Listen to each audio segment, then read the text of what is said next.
guys, it's Shelby. Welcome back. Today we are doing another recipe. So this one is one that I'm trying out for the first time. It's those apple pie roses. The ones where, you know, they're like these cute little tarts, but they look like little roses.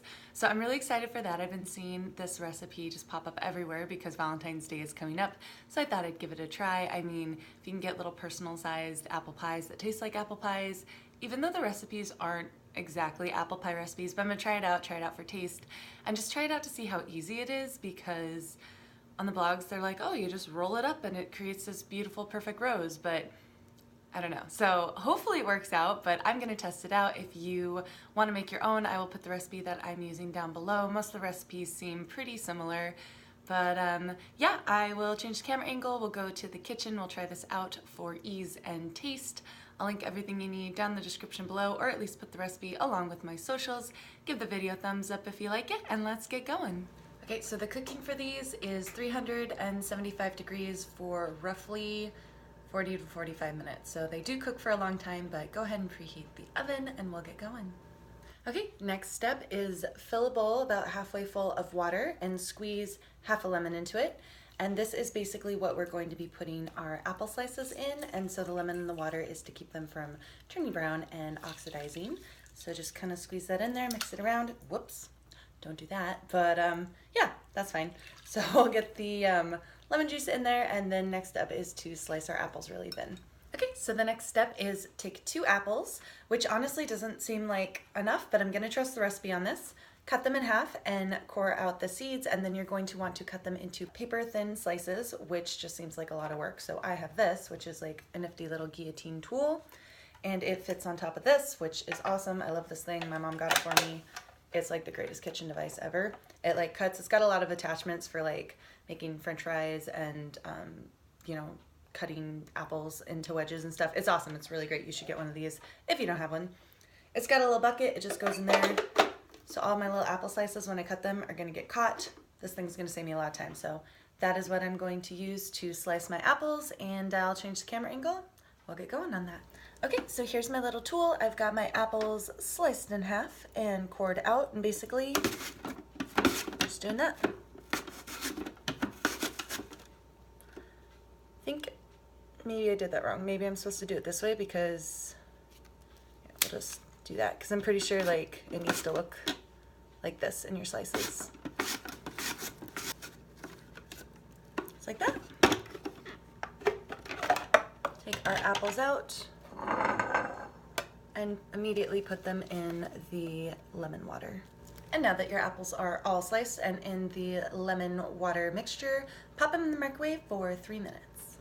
Okay, the apples are out of the microwave. They look exactly the same, which is what I think was the goal of the lemon in there. So they're supposed to be soft, which, I mean, yeah, they're kind of soft. You can kind of bend them without them snapping. I feel like it's starting to break a little bit. I almost feel like maybe it's not even as soft as it's supposed to be, but I'm not going to microwave them for any longer because the recipe said 3 minutes, and I might just turn them into applesauce. So I'm gonna leave them as they are and get started on my dough.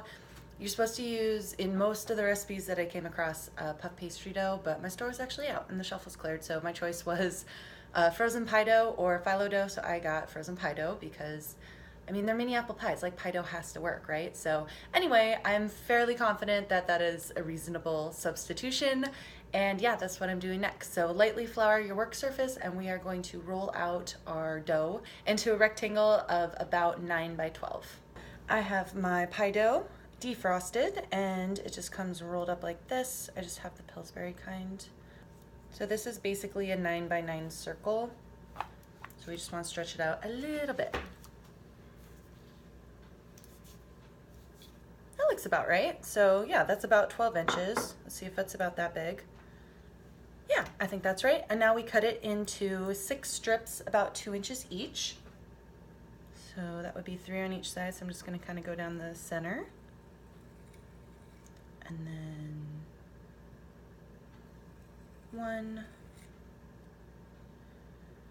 2, and this one's just gonna be really sad, but that's what we got, so that's fine. These will just be like the little tester ones that like you eat right when they come out of the oven, you know, just to make sure it's legit. So now that our pie crust is cut, Here we are doing the filling. This is where they lose me a little bit because instead of traditional apple pie filling, you use apricot preserves, which I actually have. I love this stuff. If you haven't tried this, it's really, really good. I like the, they have like the regular, then the intense brand. Super good. Try this out. But basically, 3 tablespoons of this in a bowl with 2 tablespoons of water and nuke it for a minute. And then we're adding that to the filling. I'm gonna add my water and pop this in the microwave for a minute and then come right back. All right, so I'm going to start filling these. This is my muffin tin. We're only gonna be filling up 6 of these. It's not like a super big one, it's like a medium-sized one. I couldn't find any of the recipes that state, you know, like spray Pam on your pan or anything. They like didn't say to do it or not to it, so I'm gonna experiment, and I sprayed half of them with and half I'm leaving without, and I guess we'll see which ones work better. The ones on the edge were sprayed with, but I'm gonna change the camera angle and we will start assembling and get them in there and get them in the oven, and hopefully this turns out awesome. So I've spread out my rows pretty well, and basically what you do is take the thin down preserve, which is like super liquidy now, I guess, and just put in the center.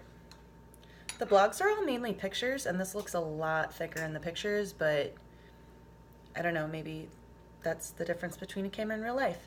I don't know how much to do, so I'm just gonna kind of get the whole thing and clean it up afterwards, I guess.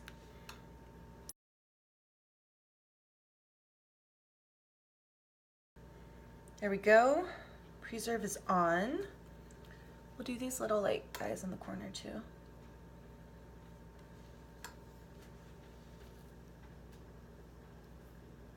And I have a ton left, so this was maybe like half that is what you actually need.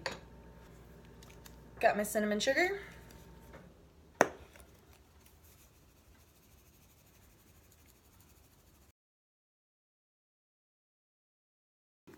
Okay, now the fun part. So we're gonna find the prettiest of our apple slices. Do the red side up to keep the rose shape.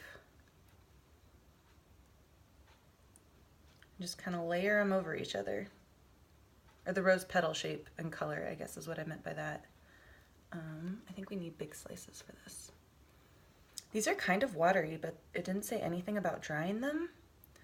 I think I'm overlapping them correctly. These things are pretty shallow too. I was actually like, in my mind they were a lot deeper, but I guess not.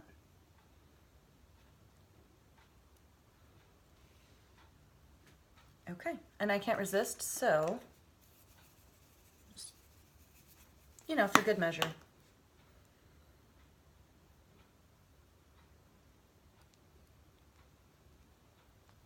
Okay.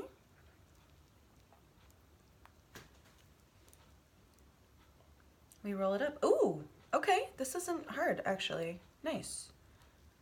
I'm pushing the apples in because they're kind of trying to escape, but not too bad, not too bad.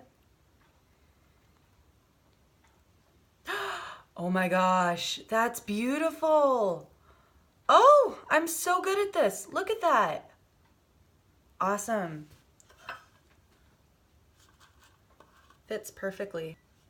Oh my gosh, I feel like such a pro baker right now.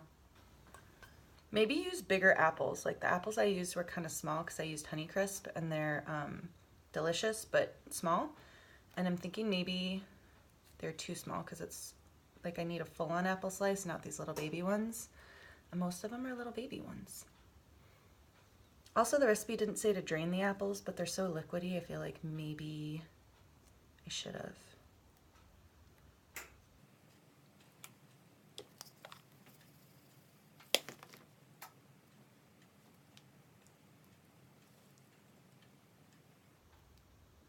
Go back in there.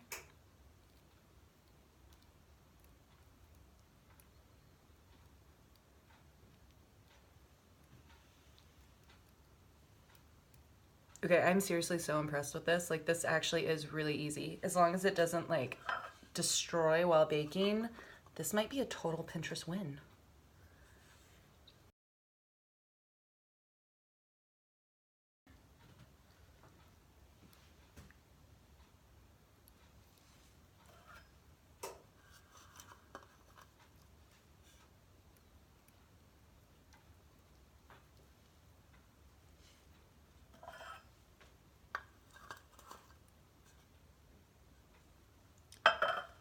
Now for my little shrimpy ones.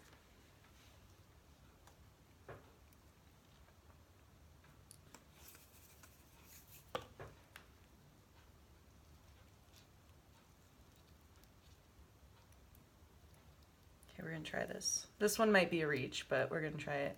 Maybe it needs a mini muffin tin. Ah! Whatever, I tried. It's going right there. Yep, totally gonna work. All in all though, this isn't bad, and as long as it bakes well and doesn't like turn out totally tragic, I feel like this is a super impressive presentation. Okay, that's just sad, but I got 5 really good ones and 1 junky one. That's super legit. I thought they would all turn out like that. So this is awesome. This is going into the oven at 375 degrees for probably 40 minutes, but then it said it could start burning the last 15, so I'm gonna check it after 30 and see if I need to put foil over the top. Wow, those look awesome. Even the little shrimpy ones aren't terrible, but those look so good. Okay. Set up to cool. So these are the ones that I sprayed the pan on, and these are the ones that didn't, so we'll see how they come out in a moment. It also said that you can garnish with powdered sugar, so I'm gonna do kind of halvesies again.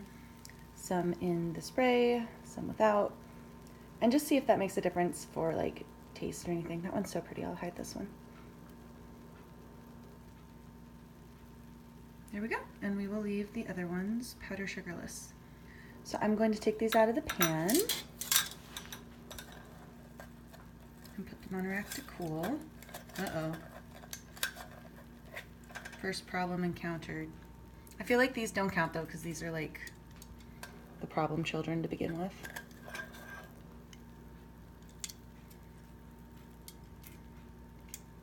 Okay, so that one was a fail, but let's try this sprayed one for the shrimpy. Oh, it came right out. Okay, well, that might be the trick then. This one's so pretty and be so sad if it doesn't work. Cut the edges a little bit. There we go. That's not bad. Yeah, it worked out okay. Came out pretty clean. Let's get the other ones out there to cool, and then we will do a taste test.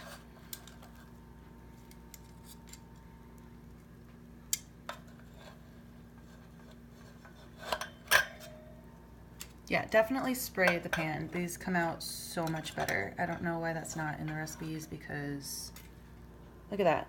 So much easier, so much less trauma than the non-sprayed. Yeah. So we will let those cool. Alright, you guys, here's how they turned out. They're so pretty. They're seriously like impressively pretty. Like they're so pretty. And honestly, I'm already impressed with these, like regardless of what they taste like. And it has taken every ounce of willpower not to like sample the little bits that fell off, because I want my first bite to be actual, you know, first impressions and not like something that's already been tainted or biased. But on the bottom it's cool. It looks like a little cinnamon roll. And then on the top you have this beautiful rose shape. They smell amazing. They smell like apple pie. So I'm hoping they taste really good, and I'm hoping they stay together and don't like completely fall apart all over the place. So here we go.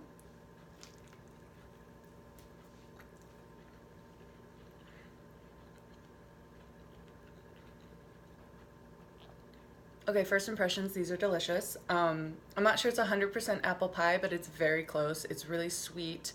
You kind of get almost like you almost get the apricot coming in. Like it's a different taste. It's not something that I would immediately say, oh, that tastes like apricot, if I didn't know I put it in there. But it's not a straight apple taste, and it creates a nice kind of rounding out flavor.